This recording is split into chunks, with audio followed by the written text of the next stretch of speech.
witness the greatest film of all time, I got a funny feeling we just did. We just went and watched.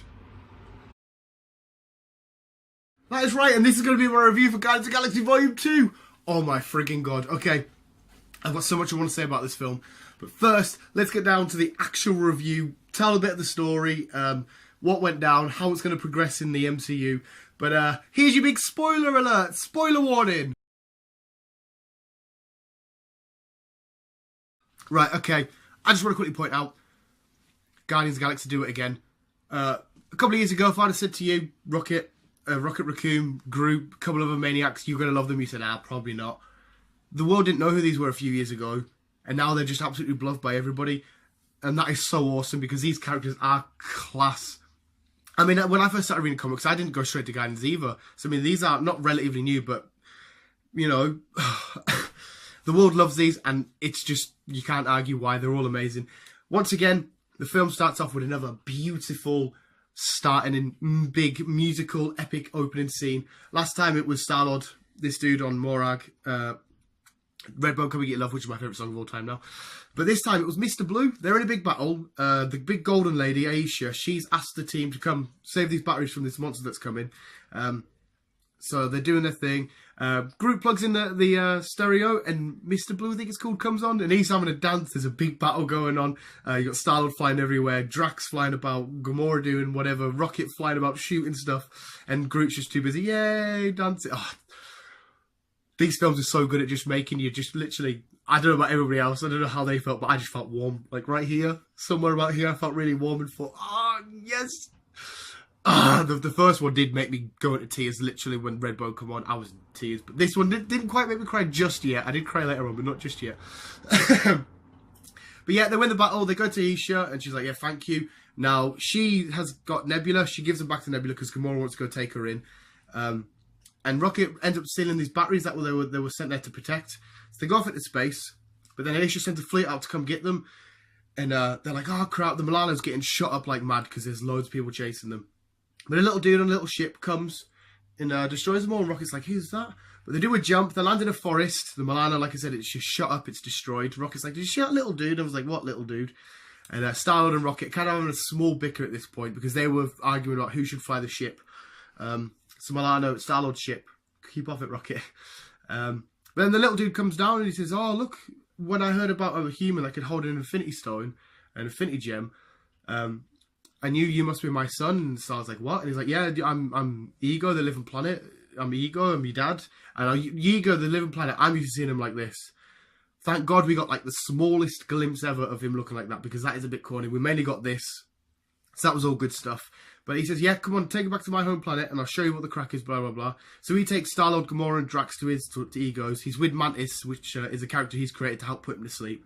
We'll get more into Ego in a sec. And then left with Milano to repair it is Groot, Nebula, and Rocket. So while Star-Lord's off doing that thing, and Rocket's out doing this thing, we go to the Reavers, the Reavers, that's slogan, the Ravagers, Yondu, because we saw Yondu the last one, he got stitched up. He's at some sort of party thingy and dancing. Sylvester Stallone turns up and he exiles Yondu. Cool. But then Aisha turns up, gives him a job, says basically, get the Guardians and stuff for us, I'll give you as many. I think they said they'll give her $250,000 credits, $1 million credits. I think it was. But yeah, so Yondu comes to where Rocket Raccoon is. Rocket Raccoon set up a trap because he's waiting. Takes out loads of these Ravagers. It is absolutely hilarious. It is so good. But then he gets stopped. Nebula says to Groot, listen, break me out or else your mate's going to get killed. She gets out. She shoots Yondu in the head because the team was split in half. Keep saying Reavers, his Ravagers, split in half. And she's like, right, let's go. Because she wanted to get away. So the Reavers, they've exiled like half of the ones that wanted to stay with Yondu. They've captured Yondu, Rocket, and Groot. And they're flying away. They're going to go off to find where Star-Lord and that is. And Nebula wants to get away to go kill Gamora. Right, so that's that bit. Then we'll go back with Star-Lord. Ego is introducing him to the planet. Now, Ego is a living planet. He is basically the planet. So just imagine Earth, it's just a person. He can manifest.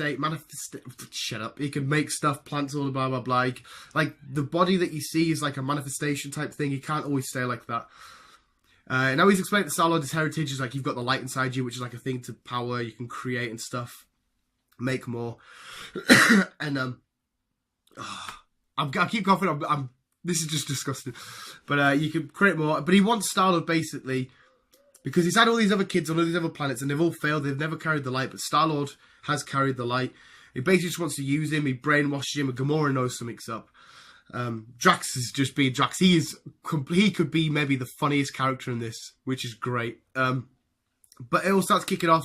Gamora starts to realize what's going on. Nebula ends up on the planet trying to take out Gamora, but then they sort of like have a rebonding. They get back to being sisters, which is awesome. And then Yondu, back on that bit, has decided, you know, because he's been captured by his team and stuff, they just kill them all. One of the best scenes ever. They get Groot to come and help bring them out. And he keeps coming back with the wrong stuff because they need Yondu's prototype Mohican so he can control his arrow. But they go out, they get out, they kill everybody.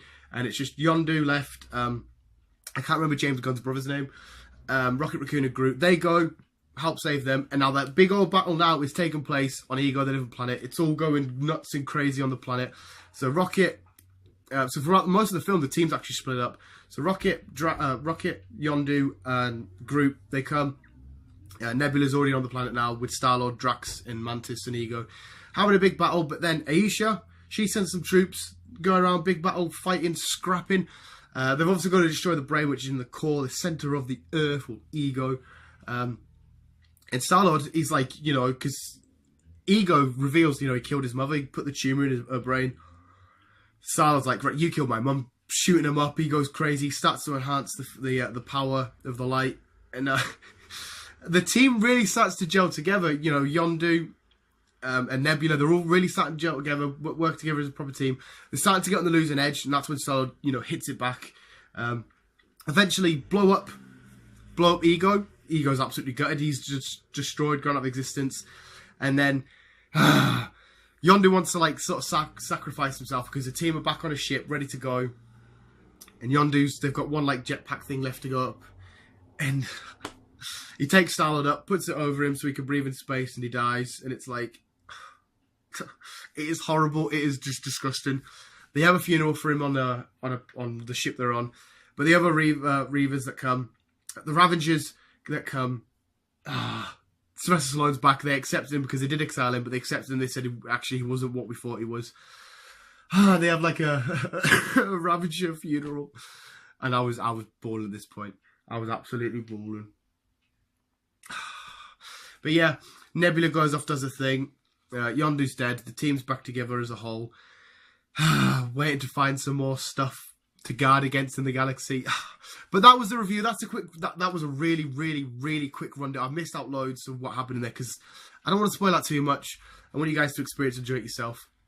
But let's give a quick thoughts on what's going to happen and stuff like that. Right, I've recovered from my little crying because Yondu died.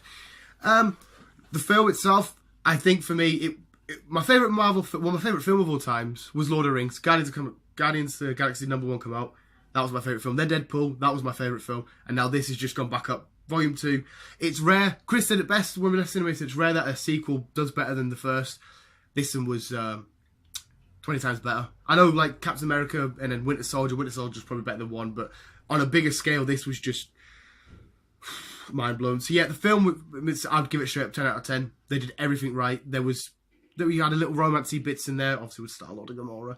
We had so much humour. Not a little bit of humour, not me, just it was full of humour. At the same time as the action, visual effects beautiful, the story was amazing. It was perfect way, because obviously we're going to get closer to these lot landing in with the Avengers and stuff. But yeah, story-wise, the way they did everything was absolutely beautiful. Now, I think it's going to be them coming to an end-ish soon, meeting up with Thor and Hulk. Maybe get to see them at the end of Thor Ragnarok. We'll see how it develops there.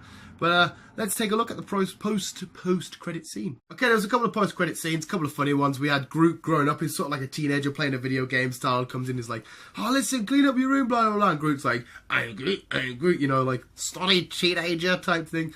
But the big one, the big post-credit scene, now we've seen his cocoon. Any comic book fans, when I'm about to say this, you'll know what I'm about. We've seen his cocoon not that long ago. It was a little Easter egg. But we've seen it again, the big golden form, Aisha.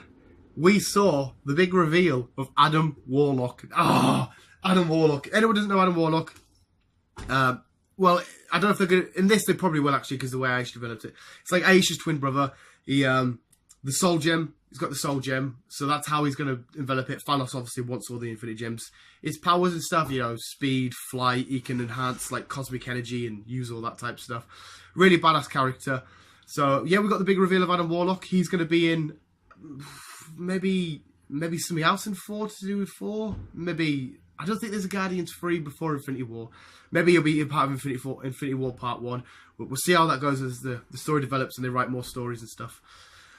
But yeah, Adam Warlock, I blew my mind. I stood up and shouted, Chris, it's Adam Warlock. And there was a couple sat next to me like, fucking shut up. And I was like, oh, sorry. I'm there. Oh, God. But, I mean, leaving the cinema, I can hear people talking. Everybody was saying nothing but good things about it. They said it was amazing. It was brilliant. Big question, though. I mean, let me know down below if you think it was better than the first one or not. If you just want to know, hey, Mr. Blue. But yeah, let us know down below. So a quick recap. Star-Lord meets his dad, Team Bond, have a couple of extras, but then the extras leave. Get together again. Adam Warlock gets revealed. Ready for Infinity War, I think. Pretty much, yeah. But amazing film, 10 out of 10, literally 10 out of 10. Jaw was dropped. But thank you guys for listening to this, just ramble on about a review and tell you the story goes. Hope you guys did enjoy my little review. If you did, please leave that like and subscribe to the channel. But I'll end up now because I think I'll be going off like 10 minutes. But thank you guys so much for watching. We're the Guardians of the frickin' Galaxy.